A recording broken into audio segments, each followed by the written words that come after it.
నమస్కారం. శ్రీకర్ న్యూస్ కి స్వాగతం. ముందుగా ముఖ్యాంశాలు. ప్రధాని స్థాయిని దిగజారుస్తున్న మోడీ మతోన్మాదంతో ప్రజలను రెచ్చగొడుతున్నారు. ఎన్నికల అనంతరం రాష్ట్రంలో జరుగుతున్న పరిణామాలు, ఇసుక అక్రమాలపై ఉన్నత స్థాయి విచారణ జరిపించాలి.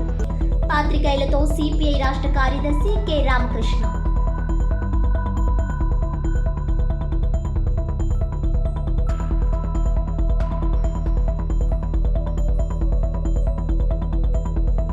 కౌంటింగ్ కేంద్రాలలో ఏర్పాట్లు, స్ట్రాంగ్ రూమ్లలో ఈవీఎంలు, వీవీప్యాట్ల సురక్షిత నిల్వ తదితర అంశాలపై పకడ్బందీ భద్రత ఏర్పాట్లు చేశాం. జిల్లాలో జూన్ 4వ తేదీ వరకు 144 సెక్షన్ అమల్లో ఉంటుంది. ఎక్కడా నలుగురు మించి ఎక్కువగా గుమిగూడరాదు.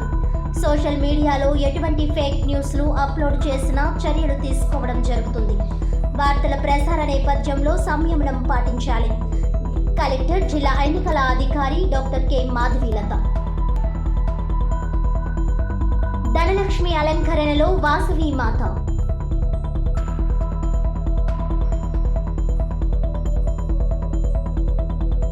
ఫోక్స్పేట ఫారెస్ట్ చెక్ పోస్ట్ వద్ద భారీగా తాబేళ్ల పట్టివేత.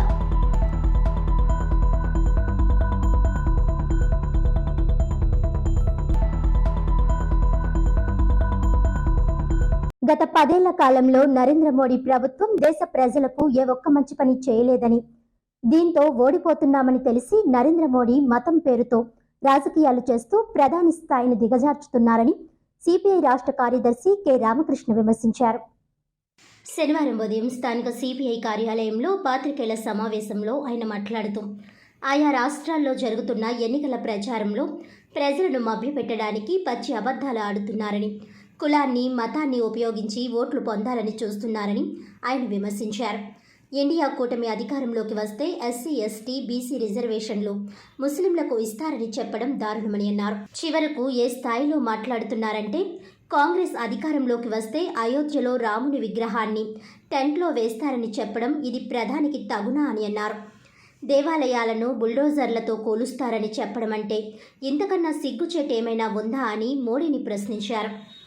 ఇలాంటి మాటలపై దేశంలో ఉన్న లౌకిక పార్టీలు, ప్రజాస్వామ్య శక్తులు మాట్లాడాలని అన్నారు. ముఖ్యంగా ఈ రాష్ట్రంలో వైసీపీ, టీడీపీ, జనసేన ఈ ముగ్గురు మోడీకి వంతపాడుతున్నారని రామకృష్ణ అన్నారు. చంద్రబాబు, పవన్, జగన్లకు మోడీపై ప్రేమ లేదని, భయం ఉందని, ఏదో కేసు పేరుతో జైల్లో వేస్తారని భయం ఉందన్నారు. దానికి ఉదాహరణ ఢిల్లీ ముఖ్యమంత్రి కేజ్రీవాల్ ఘటన కారణమన్నారు. కేంద్రంలో 30 లక్షల ఉద్యోగాలు ఖాళీగా ఉన్నాయని, ప్రభుత్వ రంగాన్ని పూర్తిగా బడా కార్పొరేట్ వ్యక్తులకు అమ్మివేశారని ఆయన అన్నారు. దేశంలో పేదరికం తగ్గలేదు, ధరలు తగ్గలేదు, ఏం సాధించారని మోడీని రామకృష్ణ సూటిగా ప్రశ్నించారు. దేశంలో మోడీ వ్యతిరేక పవనాలు వీస్తున్నాయని, దీన్ని పక్కదారి పట్టించడానికి మతోన్మాదాన్ని మోడీ రెచ్చగొడుతున్నారని రామకృష్ణ తెలిపారు. వైఎస్ రాజశేఖర్ రెడ్డి, ఎన్టీ రామారావు లౌకిక వ్యవస్థపై గట్టిగా ఉన్నారని, చంద్రబాబు, జగన్మోహన్ రెడ్డి కూడా లౌకిక వ్యవస్థ పరిరక్షణకై పోరాడాలని ఆయన కోరారు. భారతదేశ ఎన్నికల చరిత్రలో ఏనాడు రాష్ట్రంలో ఎన్నికల అనంతరం జరుగుతున్న ఘటనలు ఎప్పుడూ లేవన్నారు. వాస్తవంగా ముఖ్యమంత్రి జగన్మోహన్ రెడ్డి పోలీసుల సాయంతో ఎన్నికలు నిర్వహించాలని, ప్రతిపక్షాలను భయపెట్టాలని చూశారని అన్నారు.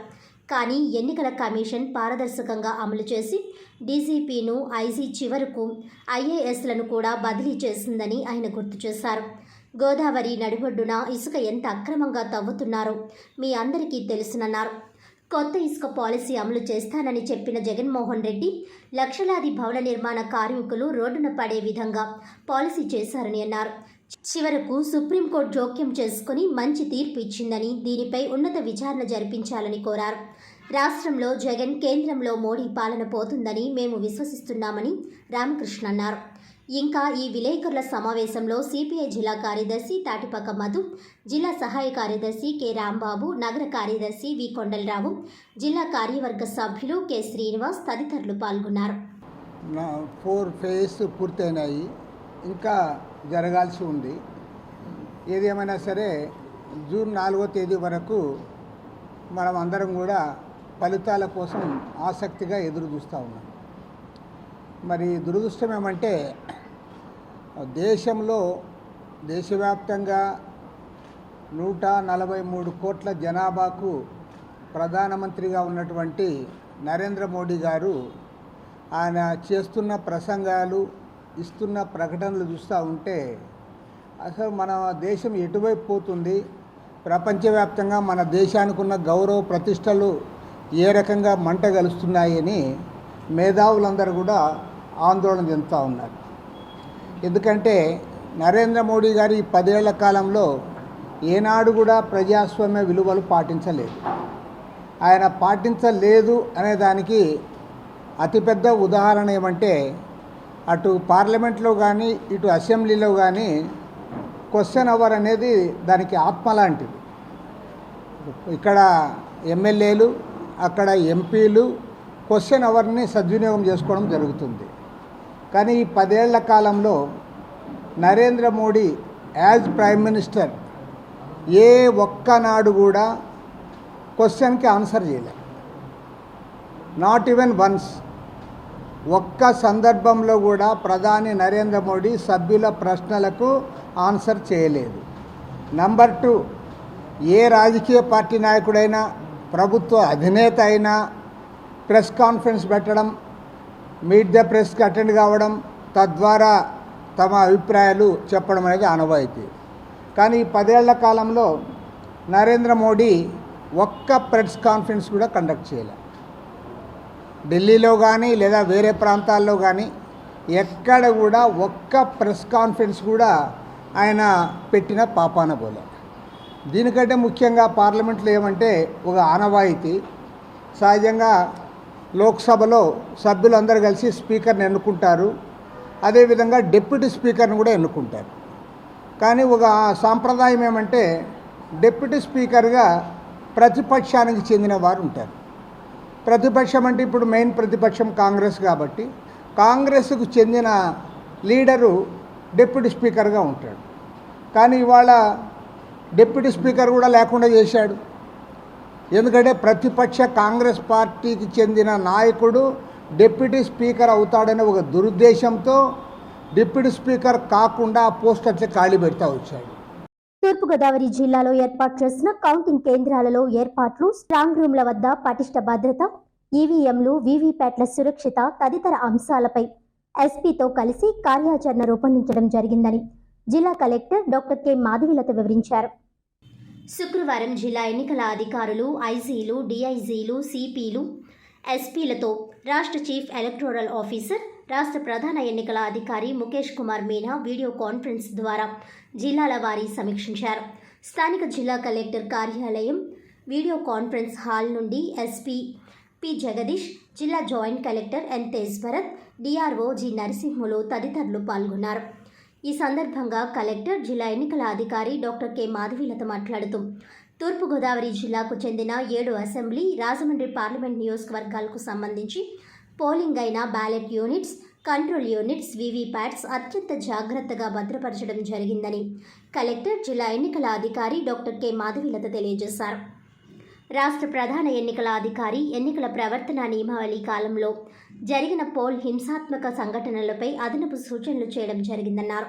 రాజకీయ హింసకు సంబంధించిన ఏదైనా సంఘటనపై స్పందించే క్రమంలో ప్రజలు, మీడియా సంయమనం పాటించడం అత్యంత కీలకమైన అంశమన్నారు. ఈ విషయంలో ప్రతి ఒక్కరూ బాధ్యతతో వ్యవహరించాలని అన్నారు. ఇటువంటి ఘటనలు జరిగిన సందర్భంలో సామాజిక బాధ్యతతో వ్యవహరించాలని జిల్లా ఎన్నికల అధికారికి, ఎస్పీలకు ముందస్తు సమాచారం అందజేయాలని కోరారు. కౌంటింగ్ కేంద్రాల వద్ద కేంద్ర బలగాలు, armed police forces, mobile teams ఏర్పాటు చేయడం జరిగిందన్నారు. సీసీ కెమెరాల నిఘా పర్యవేక్షణలో నిరంతర చిత్రీకరణ, 24/7 పర్యవేక్షణ, 3 అంచెల భద్రతతో కూడిన పహారా ఏర్పాటు చేయడం జరిగిందన్నారు. కౌంటింగ్కు సంబంధించి తగిన ఏర్పాట్లపై, ముందస్తు జాగ్రత్తలపై ఆర్ఓలకు ఆదేశాలు జారీ చేయడం జరిగిందని కలెక్టర్ తెలిపారు. జూన్ 4వ తేదీన జిల్లాలో 7 నియోజకవర్గాల పరిధిలో పోలింగ్ అయిన ఓట్ల లెక్కింపు కోసం ఎన్నికల కమిషన్ నిర్దేశించిన మార్గదర్శకాలు ఖచ్చితంగా పాటించడం జరుగుతుందన్నారు. ఆ మేరకు రిటర్నింగ్ అధికారులు విధులు, బాధ్యతలపై సూచనలు చేయడం జరిగిందన్నారు. కౌంటింగ్ కేంద్రాలలో ఏర్పాట్లు, స్ట్రాంగ్ రూమ్లలో ఈవీఎంలు, వీవీప్యాట్ల సురక్షిత నిల్వ తదితర అంశాలపై పగడ్బందీ ఏర్పాట్లపై 3 షిఫ్టుల్లో స్ట్రాంగ్ రూమ్ల వద్ద బందోబస్తు, గెజిటెడ్ అధికారుల పర్యవేక్షణతో కూడి ఎప్పటికప్పుడు పరిస్థితిని పర్యవేక్షణ చేస్తున్నట్లు తెలిపారు.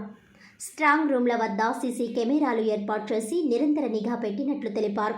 1-2 సార్లు ఎన్నికల కమిషన్ మార్గదర్శకాల మేరకు స్ట్రాంగ్ రూమ్లో ఎటువంటి షార్ట్ సర్క్యూట్ జరగకుండా విద్యుత్ సరఫరా నిలుపుదల చేయాలని అధికారులను ఆదేశించారు. స్ట్రాంగ్ రూమ్లో ఏర్పాట్లు జూన్ 4న కౌంటింగ్ రోజున చేయవలసిన కార్యాచరణ ప్రణాళికపై చర్చించడం, ఎన్నికల ప్రధాన అధికారి సూచనలపై మరోసారి ఎస్పీతో కలిసి సమీక్షించడం జరిగిందన్నారు. ఈ సందర్భంగా ఎస్పీ పి. జగదీష్ మాట్లాడుతూ నన్నయ్య యూనివర్సిటీ వద్ద 3 అంచెల భద్రతా ఏర్పాట్లు చేశామని అన్నారు. Circle inspector, DSP, mobile team, CRPF, armed reserved forces, రాష్ట్ర పోలీసు యంత్రాంగం ఆధ్వర్యంలో పటిష్టమైన భద్రతా చర్యలు తీసుకోవడం జరిగిందని తెలిపారు.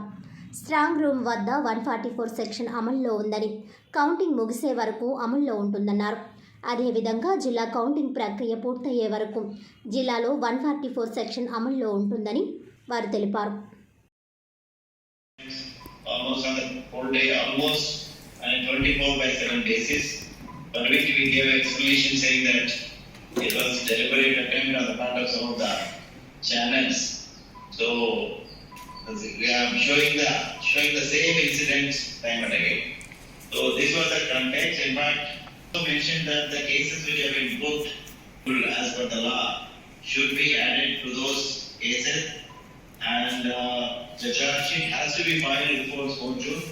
That is before the counting day, and wherever the people involved in these violent incidents, they get conviction, and thereby they become ineligible to contest election in future point of time. So the task is cut out for all of us. Now I request the DEP to give instructions to both collector and SP with regard to maintenance of order. Vasavi Kanyaka Parameshwari అమ్మవారి జయంతోత్సవాలలో భాగంగా శుక్రవారం అమ్మవారు ధనలక్ష్మి రూపంలో దర్శనమిచ్చారు. ధవళేశ్వరంలో వాసవి కన్యకా పరమేశ్వరి అమ్మవారి జయంతోత్సవాలలో భాగంగా శుక్రవారం అమ్మవారు ధనలక్ష్మి రూపంలో దర్శనమిచ్చారు. సుమారు 6 లక్షల రూపాయలు కొత్త నోట్లతో సుందరంగా అలంకరించారు. అమ్మవారిని పెద్ద సంఖ్యలో భక్తులు దర్శించుకుని తీర్థ ప్రసాదాలు స్వీకరించారు.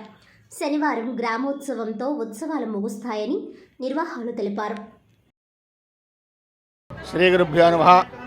జై వాసవి. శ్రీచక్ర సహిత శ్రీ వాసవి కన్యకా పరమేశ్వరి అమ్మవారి దేవాలయం ధవళేశ్వరం శ్రీ రామపాదాల క్షేత్రమందు నిర్మించడం జరిగింది. పునాలయ నిర్మాణం పంచాహినిక వార్షికోత్సవంలో భాగంగా అమ్మవారి జయంతి సందర్భంగా ఈరోజు చిన్నారుల చేత, అవివాహితులైనటువంటి చిన్నారుల చేత మరియు సామూహికంగా మహిళల చేత కుంకుమార్చన జరిగింది. మరియు ఈ వాసవి కన్యకా పరమేశ్వరి అమ్మవారి యొక్క మహోన్నతమైన చరిత్ర, కుసుమశ్రేష్ఠి కుసుమాంబ సంతానము లేని పరిస్థితిలో యాగాన్ని చేశారు, పుత్రకామేష్టి యాగం. ఆ యాగ ఫలం చేత అవతారిన వంటి శ్రీ పార్వతీదేవి అవతారమైనటువంటి కన్యకా పరమేశ్వరి వారి గర్భాన్న జన్మించింది. అమ్మవారి యొక్క దివ్య చరిత్ర వెనుగొండ క్షేత్రమందు జరిగింది. అయితే ఆ అమ్మవారి బాల్యం నుంచి అనేక విద్యాబుద్ధులు మరియు సకల శాస్త్రాలు నేర్చుకొని సాక్షాత్తు పరమేశ్వరి యొక్క అవతారం వంటిది కన్యకా పరమేశ్వరి. అయితే రాజమహేంద్ర యొక్క రాజరాజ నరేంద్రుడి యొక్క కుమారుడైనటువంటి మోహించి ఆ అమ్మవారిని వివాహం చేసుకోవాలని ఆశపడతాడు. అయితే ఆ మహారాజు యొక్క కోరికను తిరస్కరించి 102 గోత్రికులైనటువంటి వైశ్యులందరూ కూర్చొని ఈ విషయాన్ని అడిగారు. అప్పుడు అమ్మవారి యొక్క దివ్య మహిమాన్వితమైన రూపాన్ని చూపించి ఆ అమ్మవారి యొక్క దివ్య చరిత్రనంతా చెప్పేసరికి కుసుమశ్రేష్ఠి తన తోటి వైశ్యులందరి చేతను ఈ సదాభావాన్ని ఉపదేశించారు. అయితే అమ్మవారి యొక్క పరమేశ్వరి యొక్క అవతారం తెలుసుకొని ఆమెతో కూడా సతీ సమేతంగా 102 గోత్రీకులు అందరూ కలిసి వివాహానికి తిరస్కరించారు. అప్పుడు ఆ కన్యకా పరమేశ్వరి అమ్మవారు దివ్య రూపాన్ని ప్రసాదించి అందరికీ తన తోటి కులస్తులందరినీ సదా నాతో పాటు అందరూ 102 గోత్రికులు కూడా అగ్నిహోత్రం కావాలని చెప్పింది.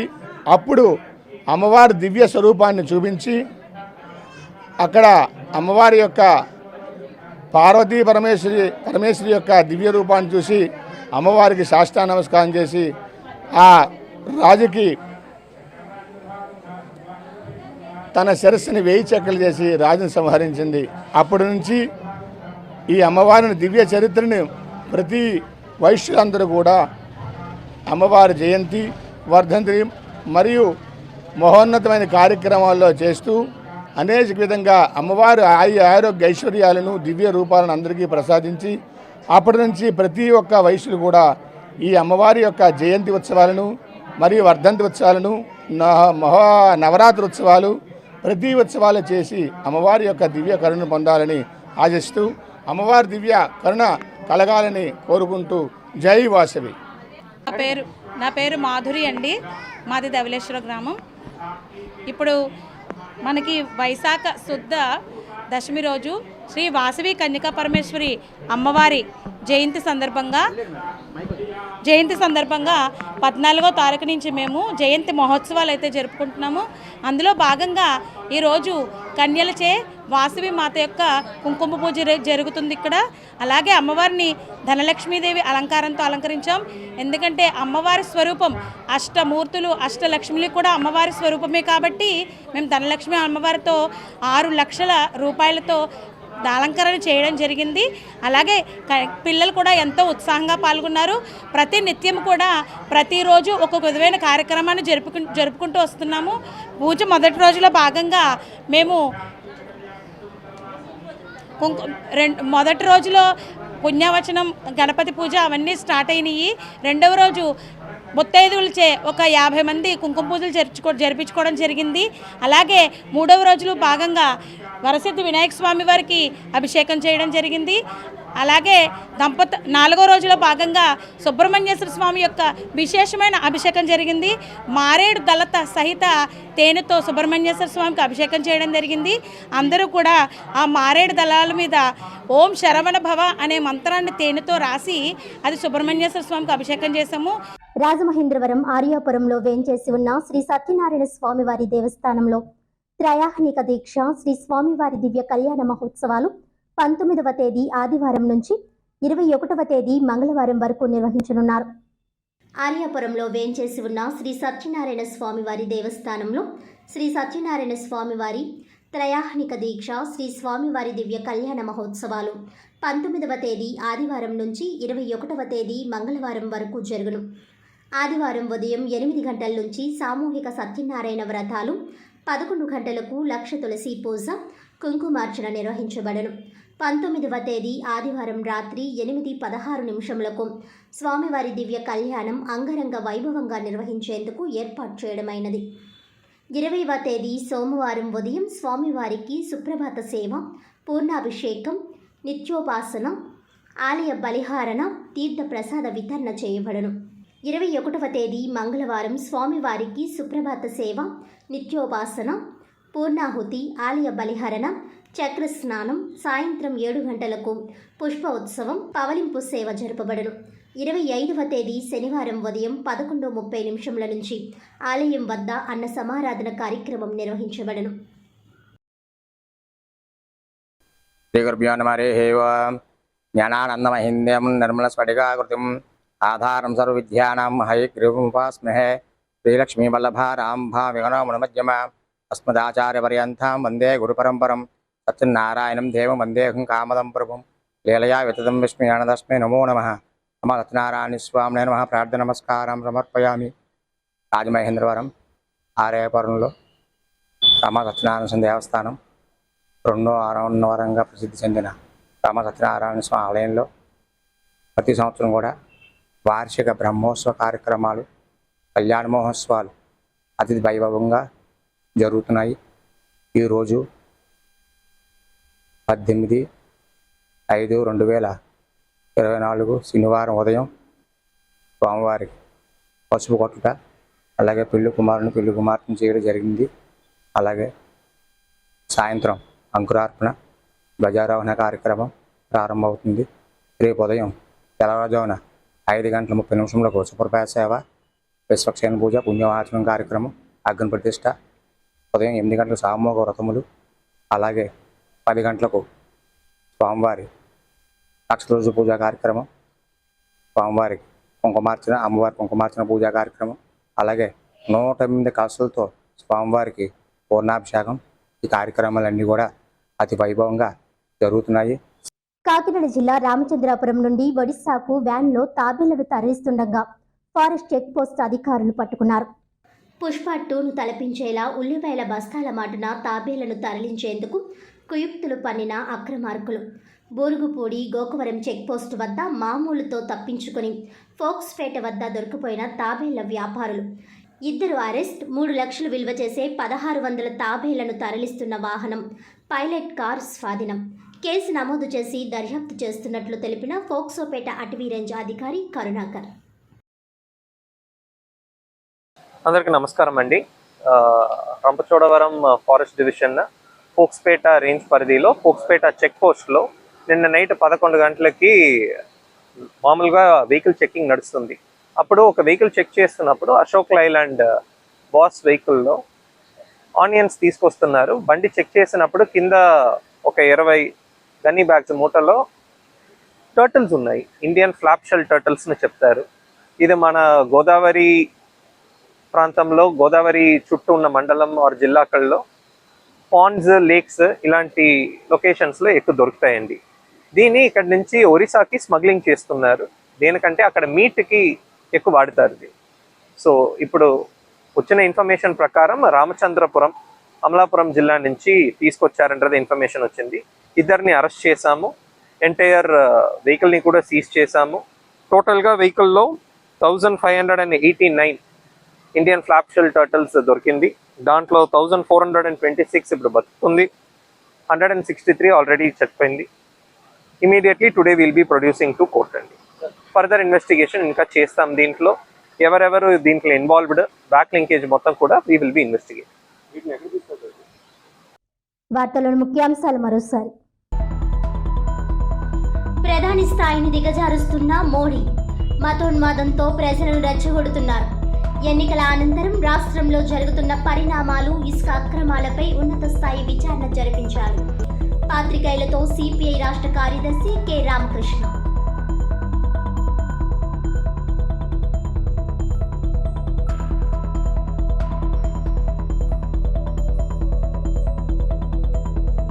కౌంటింగ్ కేంద్రాలలో ఏర్పాట్లు, స్ట్రాంగ్ రూమ్లలో ఈవీఎంలు, వీవీప్యాట్ల సురక్షిత నిల్వ తదితర అంశాలపై పగడ్బందీ భద్రత ఏర్పాట్లు చేశాం.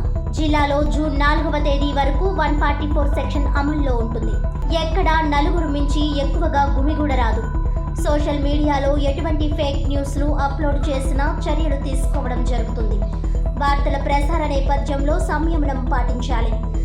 కలెక్టర్, జిల్లా ఎన్నికల అధికారి doctor K Madhavilatha.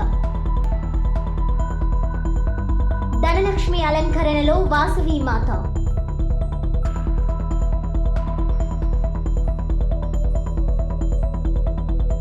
ఫోక్స్పేట forest check post వద్ద భారీగా తాబేళ్ల పట్టివేత.